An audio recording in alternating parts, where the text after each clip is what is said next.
അസ്സലാമു അലൈക്കും. അലൈഹിസ്സലാം വറഹ്മത്തുള്ളാഹി. മൻസൂർ മണ്ണാർക്കാടല്ലയോ? അതെ. എന്താണ് വിശേഷം? അൽഹംദുലില്ലാഹ്. ഞാൻ വിളിക്കുന്നത് കൊല്ലം.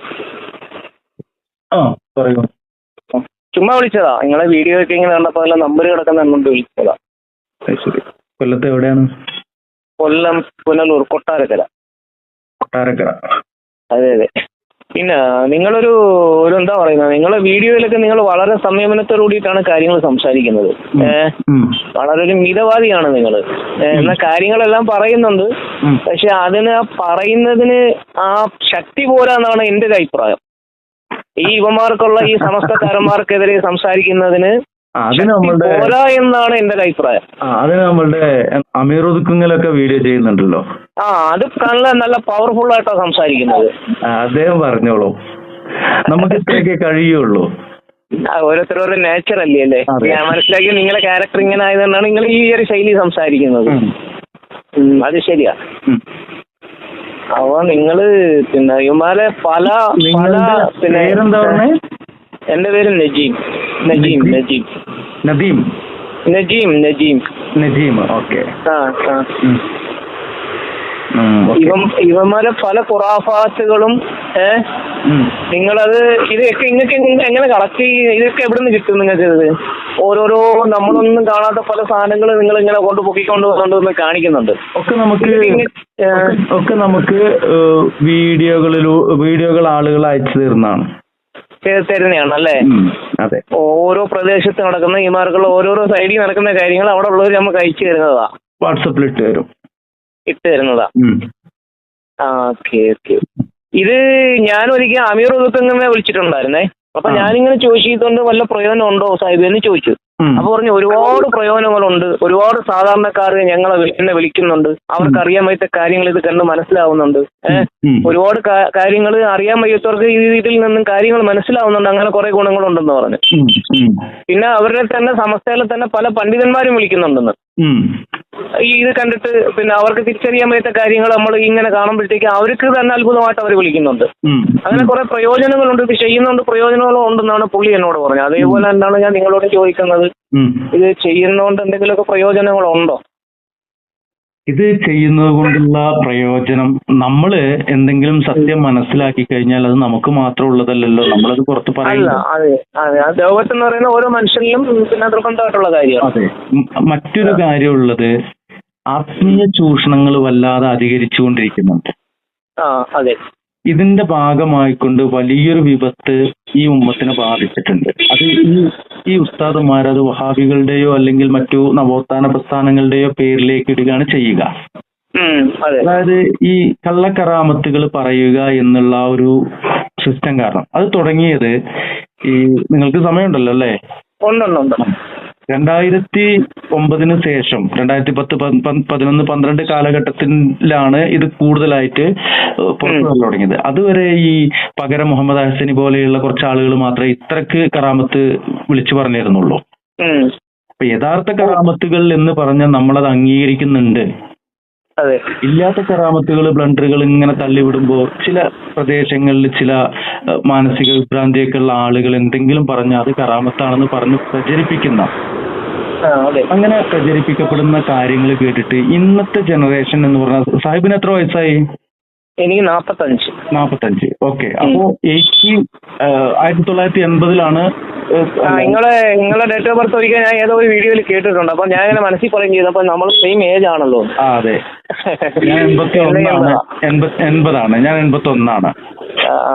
അപ്പൊ ഈ ഒരു കാലഘട്ടത്തിലുള്ള ആളുകളും കുറച്ചൊക്കെ ഒന്ന് ഇതിനെക്കുറിച്ച് താരതമ്യ പഠനം നടത്തുന്നുണ്ട്, കുറച്ചും കൂടിയൊക്കെ ഒന്ന് ചിന്തിക്കുന്നുണ്ട്. എന്നാൽ ഈ ന്യൂ ജനറേഷൻ എന്ന് പറയുന്ന അൽഫ ജനറേഷൻ എങ്ങനെയാണെന്ന് വെച്ച് കഴിഞ്ഞാൽ അവര് കൂടുതൽ ചിന്തിക്കാനൊന്നും പോകുന്നില്ല. ഇവർ പറയുന്നത് എന്താണെന്ന് പറഞ്ഞിട്ട് മതം വിട്ടു പോകുന്ന ഒരു സാഹചര്യമാണ് ഇന്ന് കൂടുതൽ അധികരിച്ചുകൊണ്ടിരിക്കുന്നത്. അവർക്ക് ദീനിനോട് അടുപ്പമില്ല. അവർക്കുള്ള മെയിൻ എന്ന് പറയുന്നത് മൊബൈലിനകത്ത് ഉള്ള കളിയും, വൈകുന്നേരം ആയിക്കഴിഞ്ഞാൽ പോയി ബ്രോസ്റ്റഡ് ഷവായ പോലുള്ള കുറെ തീറ്റയും തിന്നണം, മൊബൈലിനകത്തുള്ള കളിയും കളിക്കണം. ഇതാണ് ഇന്നത്തെ ന്യൂ ജനറിന്റെ മെയിൻ പരിപാടി എന്ന് പറയുന്നത്. ശരിയല്ലേ? അവർക്ക് ദീൻ പഠിക്കണമെന്നോ ദീനുമായിട്ട് അടുക്കണമെന്നോ അത് മനസ്സിലാക്കണമെന്നോ ഒന്നും അവർക്ക് അതിൽ അവർ ശ്രദ്ധ കൊടുക്കാറില്ല. ഇല്ല. അപ്പോ അങ്ങനത്തെ ആളുകൾക്ക് ഇന്ധനം കൊടുക്കുന്ന രൂപത്തിലാണ് ഇവർ ഈ കള്ളക്കറാമത്ത് പറയുമ്പോ ഇത് ഇവർ പറയുന്നത് കള്ളക്കറാമത്താണെന്ന് ഒരു സാമാന്യ ബുദ്ധിക്ക് മനസ്സിലാക്കാൻ കഴിയുന്നുണ്ട്. അപ്പൊ ഇവർ പറഞ്ഞു വെച്ചതൊക്കെ ഇതുപോലെയുള്ളതാണെന്ന് ഇവർ തെറ്റിദ്ധരിക്കുകയാണ്. അവർ പിന്നീട് ആശ്രയിക്കുന്നത് ഇസ്ലാമിന്റെ ഏറ്റവും വലിയ ഒരു സൈഡ് മാത്രമേ കേൾക്കുന്നുള്ളൂ. ഇവന്മാർക്കുള്ള വായി എന്നുള്ളത് മാത്രമേ ഇവര് കേൾക്കുന്നുള്ളൂ. അത് മാത്രമേ സത്യമുള്ളൂ എന്നാണ് ഇവര് ധരിച്ചു വെച്ചിരിക്കുന്നത്. അല്ല, വേറൊരു കാര്യമുണ്ട്. അത് സത്യമല്ല, അത് എന്തായാലും തെറ്റാണ്. അപ്പൊ ഇവര് പഠിപ്പിച്ചു തരുന്നത് ഒക്കെ ഇതുപോലെ തെറ്റായിരിക്കുമെന്നാണ് അവര് ധരിക്കുന്നത്. അതെ. അപ്പോ അങ്ങനെ വരുന്ന സാഹചര്യത്തിൽ ഇവര് ഇതിന്റെ നമ്മളെ പോലുള്ളവരെ അങ്ങനെ ആയിരുന്നല്ലോ ഇവര് വളർത്തിക്കൊണ്ട് വന്നത്. മറ്റുള്ളവർക്കുള്ള മുജാഹിദിന്റെ ആവട്ടെ മറ്റുള്ള ഒന്നും കേൾക്കാൻ പാടില്ല, ഖുർആൻ പരിഭാഷ വായിക്കാൻ പാടില്ല, ഞങ്ങൾ എന്ത് പറയുന്നു അതാണ് യഥാർത്ഥ ദീൻ, അതനുസരിച്ചോണം നിങ്ങൾ ജീവിച്ചോണം എന്നുള്ള ഒരു ഹുങ്കാരത്തിലല്ലേ അവര് നമ്മളെ പോലും കൊണ്ടുവന്നുകൊണ്ടിരുന്നത്. നമ്മൾ ഖുർആൻ പഠിക്കാൻ തുടങ്ങി, നമ്മൾ ദീൻ എന്താണെന്ന് മനസ്സിലാക്കാൻ തുടങ്ങിയപ്പോഴത്തേക്ക് കാര്യങ്ങൾ മനസ്സിലായി. കാരണം ഇവന്മാര് ദീൻ അല്ല എന്നാണ് മനസ്സിലാകുന്നത്. ഇതിലുള്ള കാദിയാനികളെ പോലെ ഒരു പ്രത്യേക ആശയം ആദർശമായിട്ട് മാറി നിൽക്കുന്ന ഒരു പ്രസ്ഥാനം പോലെയാണ് ഇവിടുത്തെ സമസ്യ എന്ന് പറയുന്നത്. കാദിയാനികളെ പോലെയാണ് ഞാൻ കണക്കാക്കുന്നത്.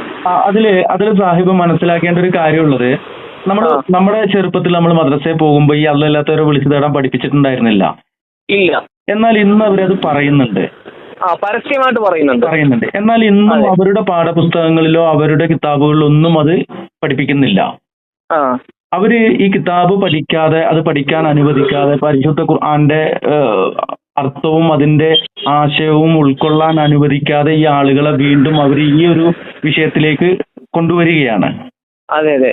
അപ്പൊ ഇത് ഈ രൂപത്തിലാണെന്ന് പറയുമ്പോൾ ഞാൻ നേരത്തെ പറഞ്ഞ അൽഫ ജനറേഷൻ മതം വിട്ടു പോയിക്കൊണ്ടിരിക്കുകയാണ്. അവര് എസൻസിന്റെയും അതുപോലെ നിരീശ്വരവാദികളുടെയും എക്സ് മുസ്ലിങ്ങളുടെയും അവർക്ക് പിന്നെ ഈ പുതുതലമുറയെ എളുപ്പത്തിൽ അവർക്ക് അവരുടെ ആ ഒരു റോസ്റ്റിലിട്ടിട്ട് വഴറ്റിയെടുക്കാൻ കഴിയുന്നുണ്ട്, റോസ്റ്റ് പാനിലിട്ടിട്ട്. അപ്പോ അതും നടക്കുന്നുണ്ട്. കുറെ ആൾക്കാർ സത്യം മനസ്സിലാക്കിയിട്ട് ആ പാളയത്തിൽ നിന്ന് രക്ഷപ്പെട്ടു പോവുകയും ചെയ്യുന്നുണ്ട്. പോരുന്നുണ്ട്. സംശയമൊന്നുമില്ല. അപ്പോ ഇവര് ഇങ്ങനെ എന്റെ നാട്ടിൽ, ഞാനിപ്പോ താമസിക്കുന്നത് കുറച്ച് വിട്ടൊരു ഭാഗത്താണ്, അത് മറ്റൊരാവശ്യാർത്ഥാണ്. എന്റെ വീട്, തറവാട് വീടെന്ന് പറയുന്നതിന്റെ പരിസര പ്രദേശങ്ങളിലുള്ള 5 or 6 യുവാക്കൾ, ഏകദേശം എന്റെ പ്രായം, എന്റെ താഴേക്ക് വരുന്ന ആളുകൾ എസൻസിന്റെ പ്രേക്ഷകരായിട്ട് ഇപ്പോ അവര് അതിന്റെ ആളുകളായി മാറിക്കൊണ്ടിരിക്കുന്ന ഒരു സാഹചര്യം ഉണ്ട്. അവിടെ നിന്ന് അവരെ കുറിച്ച് ചില ആളുകൾ എന്റെ അടുത്ത് പറഞ്ഞപ്പോ ഇങ്ങനെയൊക്കെയാണ്, അത് കുറെ മുമ്പ് പറഞ്ഞതാണ്. അതിന്റെ ഒരു കാരണം എന്താന്ന് ചോദിക്കുമ്പോ അവരെന്തെങ്കിലും ഒരു സംശയം ഈ പറയപ്പെട്ട ആളുകളെ അടുത്ത് പോയി ചോദിക്കുമ്പോ ഇവരോട് ദേഷ്യപ്പെടുകയോ ചൂടാവുകയോ വഹാബിയായി പോകുമെന്ന് പറയുകയോ അവരുടെ വീട്ടില് പോയി പറയുക, ഇവൻ സംശയം ചോദിക്കാൻ തുടങ്ങിയിട്ടുണ്ട്, ഇവൻ തിരിച്ചു പോകാൻ സാധ്യതയുണ്ട്, ഓനെന്ന് നോക്കിക്കോളൂ, എങ്ങനെയൊക്കെ പറഞ്ഞ് ഈ കുട്ടികളെ വെറുപ്പിക്കുന്ന രൂപത്തിലാണ് ഇവരുടെ സമീപനം ഉണ്ടായത്. അതിന്റെയൊക്കെ ഭാഗമായിക്കൊണ്ട് ഇവരിന്ന് ഇതുപോലെയുള്ള ഇസ്ലാമിന്റെ ബദ്ധവൈരികളുടെയൊക്കെ പ്രേക്ഷകരായി മാറിയിട്ടുണ്ട്. അപ്പോൾ അവരെ രക്ഷപ്പെടുത്തണമെങ്കിൽ അവർക്ക് കൗൺസിലിംഗ് കൊടുക്കുക എന്നതിനപ്പുറമായിക്കൊണ്ട് ഇവർ എന്ത് കാരണം കൊണ്ട് പോകുന്നു, അത് മുളയിലെ ഈ ക്യാൻസറിനുള്ള ചികിത്സ അങ്ങനെയാണല്ലോ, ആ ഭാഗമാണ് നമ്മൾ പിന്നെ കട്ട് ചെയ്യേണ്ടത്. ആ ഒരു ഉദ്ദേശത്തിൽ പല ആളുകളും എന്റെ പ്രവർത്തനങ്ങൾ ഒരു വഹാബി ആശയമാണ്, മുജാഹിദ് ആശയമാണ് എന്നൊക്കെ പറഞ്ഞിട്ട് വഹാബിയാണ് അങ്ങനെയൊക്കെ പറയാറുണ്ട്. എനിക്ക് തോന്നുന്നു ഇവർ ഈ ഞാൻ സോഷ്യൽ മീഡിയയിൽ പ്രചരിപ്പിക്കപ്പെടുന്ന സാധനങ്ങൾ മാത്രമാണ് എടുക്കുന്നത്, അല്ലാതൊരു കാര്യവും ഞാൻ വീഡിയോ ആക്കി ചെയ്യാറില്ല. ഇവര് പറയുന്നത് നമ്മൾ അള്ളാഹുവിനെ മാത്രമേ നിങ്ങൾ ഇബാദത്ത് ചെയ്യാൻ പാടുള്ളൂ എന്ന് പറഞ്ഞു കഴിഞ്ഞാൽ അവർ ഒന്നീ വഹാബിയാക്കും, മുജാഹിദാക്കും. മനസ്സിലായില്ലേ? അതാണ് അവരുടെ ശൈലിയാണത്. ഇപ്പൊ എന്നെ സംബന്ധിച്ചും ഇവിടെ എന്റെ നാട്ടിലെ എന്നെ സംബന്ധിച്ച് പറയുക എന്നുണ്ടെങ്കിൽ ഞാൻ ഈ ഒരൊറ്റ പിന്നെ മുജാഹിദ് സംഘടനയിൽ അംഗത്വമില്ല, ഞാൻ മുജാഹിദും അല്ല. എന്നാ ഞാൻ ഞാൻ ഹക്ക് മനസ്സിലാക്കി ഞാൻ ആ രീതിയിൽ ഇബാദത്ത് ചെയ്തുകൊണ്ട് നമ്മൾ ജീവിക്കുന്നു. പക്ഷെ എന്നെ ജനങ്ങളും എന്റെ വീട്ടുകാരും ഉൾപ്പെടെ വിളിക്കുന്ന മുജാഹിദ് എന്നാ. അവര് വിളിച്ചോട്ടെ, അതിൽ നമുക്ക് പ്രശ്നമില്ല. അതേപോലെയാണ് നിങ്ങളുടെ അവസ്ഥയും ഞാൻ മനസ്സിലാക്കുന്നത്. നിങ്ങളെയും മറ്റുള്ളവരുടെ കാഴ്ചപ്പാട് മുജാഹിദ് എന്നുള്ള നിലയിലാണ് നിങ്ങളെയും മനസ്സിലാക്കുന്നതെന്നാണ് ഞാൻ മനസ്സിലാക്കുന്നത്. ഇവിടെ നാട്ടിലുള്ള ആളുകളൊന്നും അങ്ങനെ മനസ്സിലാക്കുന്നില്ല. കാര്യം എനിക്ക് വേറെ ബാക്ക്ഗ്രൗണ്ട് ഉണ്ട്. ഞാനൊരു സംഘടനയുമായിട്ട് ചേർന്ന് പ്രവർത്തിച്ചിരുന്ന ഒരാളാണ്. ഇപ്പൊ നിലവിൽ ആ സംഘടന ഇല്ല. പിന്നെ ഇത് പറയുന്നത് അത് മാത്രമല്ല, ഒരുപാട് മുസ്ലിയാക്കന്മാരുമായിട്ട് എനിക്ക് ബന്ധമുണ്ട്. അവരെനിക്ക് വിളിക്കാറുണ്ട്. എന്റെ വീട്ടിൽ വന്ന് ഭക്ഷണം കഴിക്കുന്ന സുഹൃത്തുക്കളായ സമസ്ത മുസ്ലിയാക്കന്മാരടക്കമുണ്ട്. അത് ദൂര സ്ഥലങ്ങളിൽ നിന്നൊക്കെ വരുമ്പോ ഈ വഴിക്ക് യാത്ര ചെയ്യുമ്പോ അവർ വീട്ടിൽ വരും, സൗഹൃദ സംഭാഷണം നടത്തും, ഭക്ഷണം കഴിക്കുകയൊക്കെ ചെയ്യും. അവർക്കറിയാം എന്റെ ഉദ്ദേശം എന്താണെന്നുള്ളത്. ഇനി എനിക്ക് വിളിക്കുമ്പോ ഇപ്പൊ ഞാനും താങ്കളും സംസാരിച്ചുകൊണ്ടിരിക്കുന്നത് റെക്കോർഡാണ്. എനിക്ക് മുസ്ലിയാക്കന്മാർ വിളിക്കുമ്പോ അവർക്കറിയാം എന്റെ ഏത് സാധാരണ വിളിക്കുന്ന ഫോണിലേക്ക് വിളിച്ച ഓട്ടോമാറ്റിക് റെക്കോർഡാണ്. എന്നിട്ട് പോലും അവർ വിളിക്കാറുണ്ട്, സംസാരിക്കാറുണ്ട്. കാര്യം അതെ. എന്നാൽ അത് അവിടെ വെച്ച് നമ്മൾ അവോയ്ഡ് ചെയ്യുന്നു, വോയിസ് ഡിലീറ്റ് ചെയ്യുന്നു. അവര് എന്നെ തിരുത്താനോ അല്ലെങ്കിൽ എന്നോട് ഇങ്ങനെ തർക്കിക്കാനോ നിൽക്കാറില്ല. കാര്യം എന്താ, ഇനി വേറൊന്നുണ്ട്, എനിക്ക് സംശയങ്ങളുണ്ടെങ്കിൽ ഞാൻ അവർ പേരെടുത്ത് പറയുന്നില്ല. സോഷ്യൽ മീഡിയയിൽ വീഡിയോ ചെയ്യുന്ന പല മുസ്ലിയാക്കന്മാരുമായിട്ടും ഞാൻ വിളിക്കാറുണ്ട്, സംസാരിക്കാറുണ്ട്. അപ്പോ പിന്നെ അവർക്ക് ചില ആളുകൾക്ക് ഇപ്പൊ ഈ സാധാരണക്കാരെയാണ് ഇവര് പിരികേറ്റി വിടുക. അവൻ വഹാബിയാണ്, അവനെ നമുക്ക് അടക്കേണ്ടതുണ്ട് എന്ന് പറഞ്ഞിട്ട് ഈ പാവങ്ങളെ വിട്ടിട്ട് തെരുവറിയിപ്പിക്കുക ചെയ്യാം. ജനങ്ങളെ ഇളക്കി വിടുക. അതെ. ഞാന് അതിന് മനസ്സിൽ വെറുപ്പോ ദേഷ്യമോ കരുതാറില്ല. ഞാനൊരു സമയത്ത് അങ്ങനെ ചെയ്തിരുന്നാണ്. ഞാന് ഈ പറയുന്ന ഒരു സംഘടന, അതായത് EK സമസ്തയുടെ SKSF-ന്റെ യൂണിറ്റ് സെക്രട്ടറി ആയിട്ടൊക്കെ പ്രവർത്തിച്ചുകൊണ്ടിരുന്ന ഒരു സമയമുണ്ടായിരുന്നു. പിന്നീട് ഗൾഫിലൊക്കെ പോയി കാര്യങ്ങൾ കുറെ കൂടി പഠിക്കാൻ തുടങ്ങി. എനിക്ക് നിങ്ങളുടെ എന്റേതായിട്ടുള്ള രീതിയിൽ ഒരു കാര്യം പറയാനുള്ളത്, നിങ്ങൾ വളരെ കുറച്ചും കൂടെ വ്യക്തമായിട്ട് ജനങ്ങൾക്ക് പറഞ്ഞു കൊടുക്കണം. അതായത് ഈ സമസ്ത എന്ന് പറയുന്നത് നിങ്ങൾ ഇസ്ലാം അല്ല എന്നുള്ള നിലയിൽ തന്നെ പറഞ്ഞു കൊടുക്കണം. കാരണം ഇസ്ലാം എന്ന് വെച്ച് കഴിഞ്ഞാൽ എന്താ, ലാ ഇലാഹ ഇല്ലല്ലാഹ് അംഗീകരിക്കണം. ലാ ഇലാഹ ഇല്ലല്ലാഹുടെ അർത്ഥം എന്താണ്? അള്ളാഹുവിന് മാത്രം ഇബാദത്ത്, വേറെ ആർക്ക് ഇബാദത്തിന് അർഹതയില്ല, ചെയ്യാനും പാടില്ല. അതല്ലേ ലാ ഇലാഹ ഇല്ലല്ലാഹ്. അപ്പൊ ഈ സമസ്ത എന്ന് പറയുന്ന ലാ ഇലാഹ ഇല്ലല്ലാഹ് അംഗീകരിക്കുന്നില്ല. അള്ളാഹ്ക്ക് മാത്രം ഇബാദത്ത് എന്നുള്ളത് അവർ അംഗീകരിക്കുന്നില്ല. അവർ മടവൂറിനും കൊടുക്കും, മടവൂരിനെ വിളിച്ച് പ്രാർത്ഥിക്കുമ്പോൾ മടവൂരിനുള്ള ഇബാദത്ത് അത്.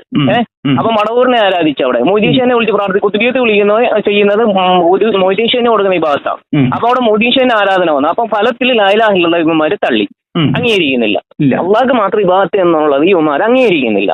അപ്പൊ ഇവന്മാരെ ഈ കാദിയാനികളെ പോലെ കണക്കാക്കിക്കൊണ്ട്, കാദിയാനികൾ എന്താ രണ്ടാമത്തെ കലിമ തള്ളി, അതല്ലേ കാദിയാനികൾ ഇസ്ലാമിൽ നിന്ന് പുറത്തായത്. മുഹമ്മദ് റസൂലുള്ളാഹ് നമ്മുടെ നബി സല്ലല്ലാഹു അലൈഹി വസല്ലം തങ്ങൾ അന്ത്യപ്രവാചകനാണ്, അവസാന ഖാതിമുൻ നബിയാണെന്നുള്ളത് അവർ അംഗീകരിക്കുന്നില്ല. അതല്ലേ അവന്മാര് പുറത്തായത്. രണ്ടാം ഷഹാദത്ത് അവന്മാര് തള്ളി. ഈ സമസ്ത അതെ അവന്മാരിൽപ്പെട്ട അന്നേരമുള്ള തന്നെ ഒരു ശൈത്താനെ പിടിച്ച് അവന്മാരെ നബിയാക്കി. അപ്പൊ അവര് പുറത്തായി. അപ്പൊ അതേപോലെ ഇവിടുത്തെ സമസ്ത ലാ ഇലാഹ ഇല്ലല്ലാഹ് തള്ളി. അവര് വാഗൊണ്ട് പിന്നെ ബാഹ്യമായി ഞങ്ങൾ ലാ ഇലാഹ ഇല്ലല്ലാഹ് അംഗീകരിക്കുന്നു എന്ന് പറയുന്നു എങ്കിലും അവര് പ്രവൃത്തി കൊണ്ടും വിശ്വാസം കൊണ്ടും ലാ ഇലാഹ ഇല്ലല്ലാഹ് തള്ളിയവരാണ് ഇവിടുത്തെ സമസ്ത എന്ന് പറയുന്നത്. ശരിയാണോ? അതെ. അപ്പോ ഇവർ ഇതേപോലെ തന്നെ ജനങ്ങൾക്ക് പറഞ്ഞു കൊടുക്കണം. ഈ സമസ്ത എന്ന് പറയുന്നത് കാദിയാനികളെ പോലെ ഇസ്ലാം അല്ല. നമ്മൾ തെറ്റിദ്ധരിച്ച് അവർ ഇസ്ലാമാണെന്ന് വെച്ചിരിക്കുകയാണ്. അത് ഇസ്ലാം അല്ല. സമസ്തയുടെ അഖീദയിൽ ആദർശത്തിൽ ഒരാൾ ജീവിച്ച് മരിച്ചാൽ അവൻ മുശ്രിക്കായിട്ടാണ് മരിക്കുന്നത്. കാലാകാലം നരകവാസിയായി പോകുന്ന വിശ്വാസത്തിലാണ് അവൻ മരിക്കുന്നത്. ഈ നിലയിൽ തന്നെ ജനങ്ങൾക്ക് പറഞ്ഞു കൊടുക്കണം. കാരണം സമസ്തയുടെ വിശ്വാസത്തിൽ ഈ വിശ്വാസത്തിൽ ഒരാൾ മരിച്ചു കഴിഞ്ഞാൽ മുശ്രിക്കായിട്ടാണ് മരിക്കുന്നത്. അവന്റെ മേൽ മുസ്ലിമിന്റെ മേൽ മയ്യിത്ത് നമസ്കാരം പാടില്ല. അവനിക്ക് മേൽ നമ്മൾക്ക് അള്ളാഹുവിനോട് ഇസ്തിഗ്ഫാർ ചോദിക്കാൻ പാടില്ല. അള്ളാഹുവിന്റെ കൽപ്പനയെ പരിശുദ്ധ ഖുർആനില്. കാരണം മുശ്രിക്കിന് വേണ്ടിയും കാഫറിന് വേണ്ടിയും ഇസ്തിഗ്ഫാർ ചോദിക്കാൻ പാടില്ല. ആ കാറ്റഗറിയിലാണ്, ആ സ്ഥാനത്ത് നിന്നാണ് അവർ മരിച്ചു പോകുന്നത് ഇവിടുന്ന്. ഈ വിശ്വാസക്കാരനായ ഒരു സമസ്ത അവൻ കാലാകാലം നരകവാസിയാ. ഒരിക്കൽ പോലും അവന്റെ പാപത്തിന്റെ ശിക്ഷ ഒരിക്കൽ പോലും നരകത്തിൽ നിന്ന് സ്വർഗത്തിലേക്ക് പ്രവേശനം ഇല്ല. ശരിയാണോ?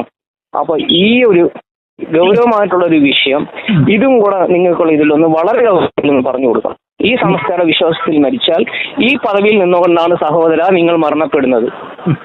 നിങ്ങൾക്ക് അള്ളാഹുവിന്റെ അടുക്കൽ നിന്ന് ഒരു ആനുകൂല്യങ്ങളും കിട്ടത്തില്ല ഈ വിശ്വാസത്തിൽ മരിച്ചാൽ.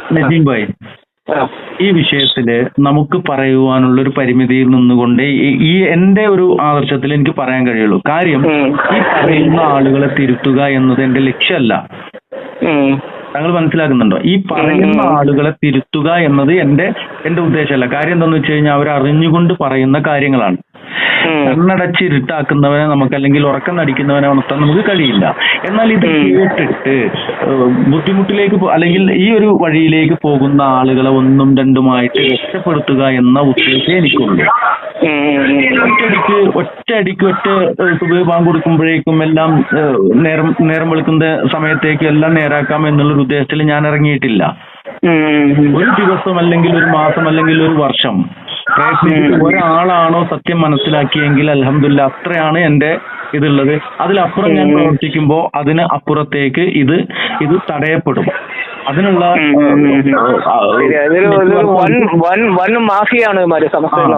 അതെ അതെ. നൂഹ് നബി അലൈഹി സ്വലാത്തു വസ്സലാം 950 വർഷമാണ് ദഅവത്ത് നടത്തിയത്. അന്ന് മനുഷ്യരും കുറവായിരുന്നു, ഇതുപോലെയുള്ള സാഹചര്യങ്ങളും ഇല്ല. എങ്കിലും അള്ളാഹുവിന്റെ സഹായത്തോടെ വളരെ കുറച്ച് ആളുകൾ, വിരലിലെണ്ണാവുന്ന ഒക്കെ ആളുകളെയാണ് അദ്ദേഹത്തിന് രക്ഷപ്പെടുത്താൻ കഴിഞ്ഞത്. ബാക്കിയെല്ലാം പ്രളയത്തിൽ നാമാവശേഷമായി പോയി.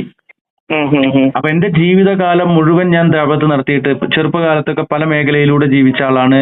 എന്റെ ഈ അടുത്ത കാലം വരെയൊക്കെ പല ബുദ്ധിമുട്ടുകളിലൂടെയൊക്കെ പോയിരുന്ന ആളാണ്. ഇനിയുള്ള എന്റെ ബാക്കി കാലത്ത് ഒരാൾ രക്ഷപ്പെട്ടാൽ അത്രയേ ഞാൻ ആഗ്രഹിക്കുന്നുള്ളൂ. അത് തടയപ്പെടാതിരിക്കുവാൻ വേണ്ടിയിട്ട്, അതിന് രംഗം വെക്കാതിരിക്കുവാൻ വേണ്ടി അടച്ചാക്ഷേപിക്കുന്ന ആ ഒരു രൂപത്തിൽ സംസാരിച്ചു കഴിഞ്ഞാൽ എന്നെയും ബ്രാൻഡ് ചെയ്യപ്പെടും. ഇപ്പൊ ബ്രാൻഡ് ചെയ്യാൻ കഴിയില്ല. കാര്യം ഞാൻ പറയുന്നത് ഇപ്പോഴും പിന്നെ എന്റെ ആ ഒരു ലൈൻ എന്താന്ന് സാഹിബിന് മനസ്സിലായില്ല തോന്നുന്നുണ്ട്. സോഷ്യൽ മീഡിയയിലൂടെ ഇവർ പ്രചരിപ്പിക്കുന്ന സാധനത്തിനെ ഞാൻ എതിർക്കുന്നുള്ളൂ. യുവാക്കള് മതം വിട്ടു പോകുന്ന ആളുകള് അതിന് പ്രചോദനമായിക്കൊണ്ട് ലൈംഗിക അരാജകത്വവും അതുപോലെ തന്നെ മതനിരാസത്തിന് പിന്നെ എന്താ പറയാ ഇന്ധനമായിക്കൊണ്ട് ലൈംഗിക വൈകൃതമായിട്ടുള്ള കുറെ കാര്യങ്ങളും അതുപോലെ തന്നെ ഈ ലഹരിയുടെ അതിപ്രസരവും ഒക്കെ ഇവിടെ അരങ്ങുവാഴുന്ന ഒരു മേഖല നമ്മള് കാണാതെ പോകുന്നുണ്ട്. അതിലേക്ക് പോകുന്ന ആളുകളെ ഇവർ പറയുന്നത് ഒന്നല്ല, ഒരു ഇസ്ലാമുണ്ട്, നിങ്ങൾ പഠിക്കൂ എന്നാണ് ഞാൻ പറയുന്നത്. എനിക്ക് അവർക്കത് ഇസ്ലാമിന്റെ പൂർണ്ണമായിട്ട് പഠിപ്പിച്ചു കൊടുക്കാനുള്ള അറിവൊന്നുമില്ല. എന്നാൽ ചില തെറ്റുകൾ വരുമ്പോൾ ആ തെറ്റുകൾ പറയുന്ന ആളുകൾ പറയുന്നത് എടുത്തുകൊണ്ട് അത് നമ്മൾ ആ തെറ്റിനെ കുറിച്ച് പഠിക്കുകയും അത് നമ്മൾ വിശദീകരിക്കുകയും ചെയ്യുന്നു. അതിൽ നിന്ന് 1-2 ആളുകളെ രക്ഷപ്പെടുത്തിയാൽ അത്രയും അൽഹംദുലില്ലാ. അങ്ങനെ രക്ഷപ്പെട്ട ആളുകളെ വിളിക്കാറും മെസ്സേജ് ചെയ്യാറും ഒക്കെ ഉണ്ട്. ഇൻഷാ അല്ലാഹ്. ഒരു ചെറിയ രീതിയിലുള്ള മൈൻഡേ ഉള്ളൂ അല്ലേ? കാരണം നിങ്ങൾ നേരത്തെ പറഞ്ഞ ഒരു പോയിന്റ് ഉണ്ട്, ഇവന്മാര് ഭയങ്കരമായിട്ടുള്ള ഒരു മാഫിയ അവിടെ പ്രവർത്തിക്കുന്നത്. ഞാൻ കാര്യം പറഞ്ഞോട്ടെ, അങ്ങനെ ഒറ്റയടിക്ക് ഒരു വിഭാഗത്തോട് പറയുമ്പോ അതിന് എതിരെ പല കാര്യങ്ങളും വന്നുകൊണ്ടേയിരിക്കും. ഇപ്പൊ ഞാൻ ചുരുക്കം ഒരു കാര്യം പറഞ്ഞുതരാം. 100 വർഷത്തോളമായിട്ട് ഇവിടെ നവോത്ഥാന പ്രസ്ഥാനങ്ങൾ പ്രവർത്തിക്കുന്നുണ്ട്. അവരിന്ന് ന്യൂനപക്ഷങ്ങളാണ്. എന്തുകൊണ്ടാണ്? അവർക്കെതിരെ ഒരു ഉപജാപം പ്രവർത്തിച്ചു കൊണ്ടിരിക്കുന്നുണ്ട്. അവരെ ബ്രാൻഡ് ചെയ്തുകൊണ്ട് അവര് പറയുന്നത് മുഴുവൻ കളവാണ് എന്നുള്ള ഒരു ധാരണ ഇവിടെ പ്രത്യക്ഷത്തിൽ വന്നിട്ടുണ്ട്. കിതാബ് തൗഹീദ് എന്ന് പറഞ്ഞാൽ ലോക മുസ്ലിങ്ങളെല്ലാം അംഗീകരിക്കുന്ന ഒരു കിതാബാണ് ഇബ്നു അബ്ദുൽ വഹാബിന്റെ കിതാബ് തൗഹീദ്. ഇബ്നു അബ്ദുൽ വഹാബിനെ ഏറ്റവും മോശമായിട്ട് പറയുകയും കിതാബ് തൗഹീദ് വളരെ മോശപ്പെട്ടതാണെന്ന് പറയുകയും ചെയ്യുന്ന ഒരു സാഹചര്യമാണ് നമ്മുടെ ഈ ചുറ്റുവട്ടത്തുള്ളത്. അപ്പോ അവർക്ക് 100 വർഷമായിട്ടൊരു പ്രസ്ഥാനങ്ങള് അവര് പിന്നെ അവരുടെ പല കാരണങ്ങൾ കൊണ്ട് പിരിഞ്ഞ് എന്തായാലും അവര് ഇത്രയും വർഷങ്ങൾ പ്രവർത്തിച്ചിട്ടും ന്യൂനപക്ഷമായിട്ടുള്ളൊരു ഇതായിട്ടാണ് ഇവിടെ നിൽക്കുന്നത്. അവർ പറയുന്നതെല്ലാം പരിശുദ്ധ ഖുർആനാണ്, സത്യമാണ്. എന്തുകൊണ്ട് അത് ആളുകളിലേക്ക് എത്തുന്നില്ല? അതിന് തടയിട്ടുകൊണ്ട് അത് എല്ലാം കള്ളങ്ങളാണെന്ന് പറയുന്ന ഒരു ഇതിവിടെ ക്രിയേറ്റ് ചെയ്യപ്പെട്ടിട്ടുണ്ട്. അങ്ങനെയൊക്കെയാണ് കാര്യങ്ങളുള്ളത്. ഇൻഷാ അല്ലാഹ് നിങ്ങൾ ഈ പറയുന്ന മെസ്സേജ് നമുക്ക് ആളുകളിലേക്ക് എത്തിക്കാൻ സമയം കിട്ടുകയാണെന്നുണ്ടെങ്കിൽ ഞാനിത് ഒരു വീഡിയോ ആക്കിയിട്ട് പുറത്തുവിടാം. ഇൻഷാ അല്ലാഹ്. പിന്നെ എന്താണ് നസീം ഭായിയുടെ ജോലിയൊക്കെ എന്താണ്? ജോലി ചെറിയൊരു പെർഫ്യൂമിന്റെ പരിപാടിയാണ്. അതെ, അത്തർ. മാഷാ അല്ലാഹ്, സുന്നത്താണല്ലോ. അതെവിടെയാണ്? ഷോപ്പാണോ? അത് കൊട്ടാരക്കര. ഷോപ്പാണോ? ഷോപ്പല്ല, നമ്മൾ സൈഡിൽ മറ്റേ ഫുട്പാത്ത് പരിപാടി പോലെ, സ്റ്റോള് പോലെ ചെറിയ. ഓക്കെ. ഇതെങ്ങനെ ക്വാളിറ്റി ബ്രാൻഡഡ് ആണോ അതോ? ബ്രാൻഡഡ് അല്ല, എല്ലാം നമ്മൾ ഇവിടുന്ന് ഹോൾസെയിൽ കടയിൽ നിന്ന്, ഇപ്പൊ കോഴിക്കോട് മലപ്പുറം പോലുള്ള ഹോൾസെയിൽ കടയിൽ നമ്മൾ പർച്ചേസ് ചെയ്യും. അവർ കൊറിയർ അവർ അയച്ചു തരും. ഡൽഹിയിൽ നിന്നോ അല്ലെങ്കിൽ ബോംബെയിൽ നിന്നോ വരുന്ന സാധനമാണ്? അവിടുന്ന് വരുന്ന സാധനമാണ് ഇവിടെ. അപ്പൊ അവരിൽ നിന്ന് നമ്മൾ 100 മില്ലി നമുക്കുള്ള ആവശ്യത്തിനനുസരിച്ച് കൊറിയറിൽ പൈസ അയച്ചു കൊടുക്കുമ്പോൾ കൊറിയറിൽ അവർ സാധനം അയച്ചു. ഡയലൂട്ട് ചെയ്ത സാധനമാണോ നിങ്ങൾ വാങ്ങുന്നത്, അതോ അവിടുന്ന് കമ്പനിയിൽ നിന്ന്? അല്ല, നമ്മൾ ഡയലൂട്ട് ചെയ്യത്തില്ല, കമ്പനിയിൽ നിന്ന് വരുന്ന രീതിയിൽ തന്നെയാണ് നമ്മൾ വിൽക്കുന്നത്. ഇല്ല, അവിടുന്ന് വരുന്നത് ഇവിടെ വെച്ചിട്ട് ഡയലൂട്ട് ചെയ്യാണേ. അങ്ങനെ ഉണ്ടാവും ചിലപ്പോ, ഈ കടക്കാർ ചെയ്യുന്നുണ്ടായിരിക്കാം അല്ലേ? അങ്ങനെ അത് ചെയ്യാൻ പറ്റുള്ളൂ. അവിടുന്ന് ട്രാൻസ്പോർട്ടിങ് എളുപ്പമാക്കാൻ വേണ്ടിയിട്ട് കൂടുതലല്ലാത്ത കുറഞ്ഞ സാധനം കൊടുന്ന് പിന്നെ ഇവിടെ വെച്ചിട്ടാണ് അത് ഒരു ഇതിലേക്ക് മാറ്റുക. അതാണ് ചില സ്ഥലത്തുനിന്ന് ചില ഐറ്റത്തിനൊന്നും മണമൊന്നും കാണത്തില്ല, ലാസ്റ്റ് ചെയ്യത്തില്ല, അങ്ങനെ ഒരുപാട് വ്യാപക കംപ്ലൈന്റുകളൊക്കെ വരുന്നുണ്ട്. അതെങ്ങനെയാണെന്ന് ഇവര് ചെയ്തിട്ട് പിന്നെയും കൊണ്ടുപോയിട്ട് ചെയ്യുമ്പോഴാണ് അങ്ങനെ സംഭവിക്കുക. അങ്ങനെ വരുന്നത് അല്ലേ? അല്ല, നമ്മളായിട്ടൊന്നും ചെയ്യാറില്ല, നമ്മൾ അതേപോലെ കൊടുക്കാറാണ് ചെയ്യുക. നമ്മളങ്ങനെ ചെയ്യാൻ പാടില്ലല്ലോ, മായം കലർത്താൻ പാടില്ലല്ലോ. നല്ലൊരു ഒരു പ്രവൃത്തിയാണ്, ഇപ്പൊ കച്ചവടമാണ്. അള്ളാഹു ബർക്കത്ത് ചെയ്യട്ടെ. ആമീൻ ആമീൻ. അപ്പൊ ശരി, ഇൻഷാല്ലാ വിളിച്ചോളാം ഇടയ്ക്ക്. ഇൻഷാല്ലാ ദുആ ചെയ്യണം. ഇൻഷാല്ലാ താങ്കളും എനിക്ക് വേണ്ടിയിട്ട് ദുആ ചെയ്യണേ. ഇൻഷാല്ലാ. ശരി, അസ്സലാമു അലൈക്കും. വലൈക്കും അസ്സലാം വറഹ്മത്തുള്ളാഹി വബറകാതുഹു.